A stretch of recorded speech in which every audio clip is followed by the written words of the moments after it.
Buenas tardes, te saludo a ti que ves Discípulos, tu canal católico, en esta sección de Palabra del Señor. Y te leo el Evangelio de este domingo, que es ya el cuarto domingo de tiempo ordinario. Es del Evangelio de San Lucas. En aquel tiempo, después de que Jesús leyó en la sinagoga un pasaje del libro de Isaías, dijo: hoy mismo se ha cumplido este pasaje de la Escritura que acaban de oír. Todos le daban su aprobación y admiraban la sabiduría de las palabras que salían de sus labios y se preguntaban: ¿no es este el hijo de José?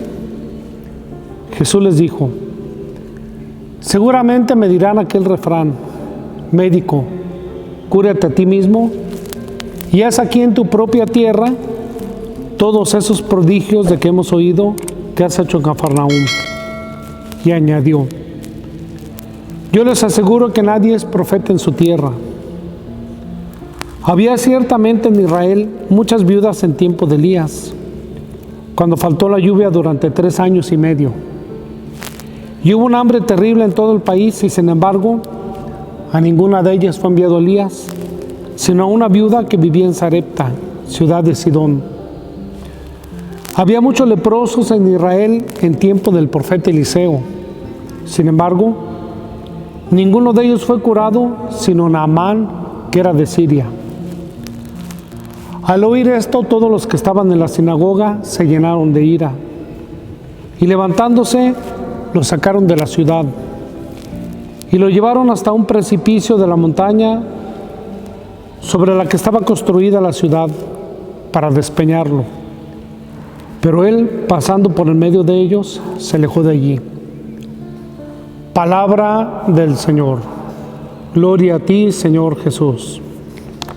Bien, pues son los comienzos del Evangelio de San Lucas, donde narra también los comienzos de la actividad pública de Jesús, su ministerio, su servicio, pues, que fue durante 3 años. Y desde el principio el ministerio de Jesús, su vida pública, pues vamos a decir, de enfrentamientos. No fue fácil para él, incomprensiones, choques, por decir así.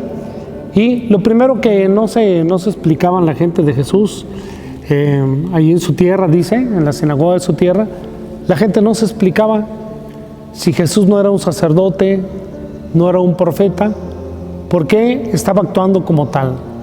Más bien lo primero que le cuestionan es: este es el carpintero, este es el hijo de José. Seguramente por lo que dejan entrever aquí este evangelio, Jesús no estuvo en las escuelas rabínicas, Jesús no estuvo en las escuelas de los escribas, de los doctores de la ley, ni nada, sino Jesús fue un hombre que se forjó pues en la intimidad de su casa, en el trabajo sencillo y humilde. Sin embargo, Jesús tiene una gran relación con Dios, y lo que Jesús comunica es su experiencia de relación con Dios como con un papá.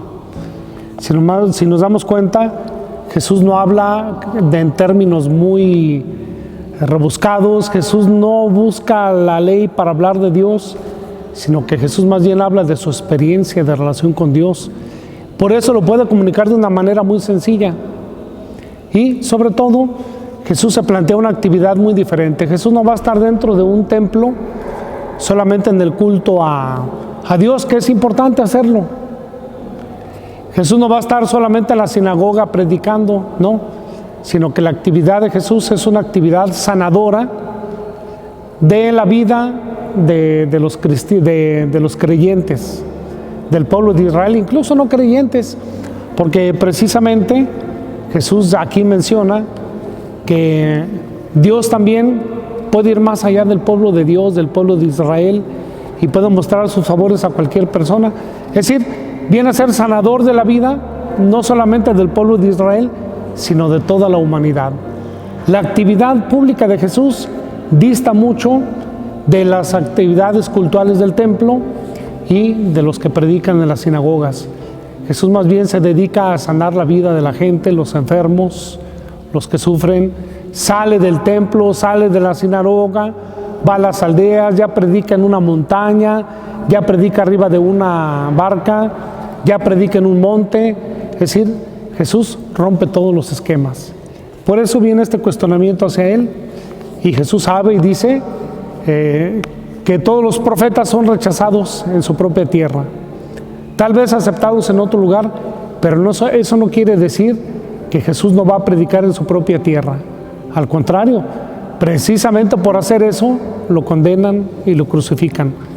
Yo creo que la iglesia no debe de perder, pues, este sentido profético. A veces le pedimos a Dios que mande más sacerdotes, sí, pues para celebrar las misas. Es importante dispensar los sacramentos, son necesarios los sacerdotes, pero creo que también no nos olvidemos de que hay que pedirle a Dios que siga enviando profetas aquí a su tierra, aquí a nuestra tierra, a nuestra iglesia. Los sacerdotes son necesarios, pero los profetas son súper necesarios en nuestra iglesia y en la vida de este tiempo. Bien, pues te saludo a ti, que ves Discípulos, tu canal católico. Buenas tardes.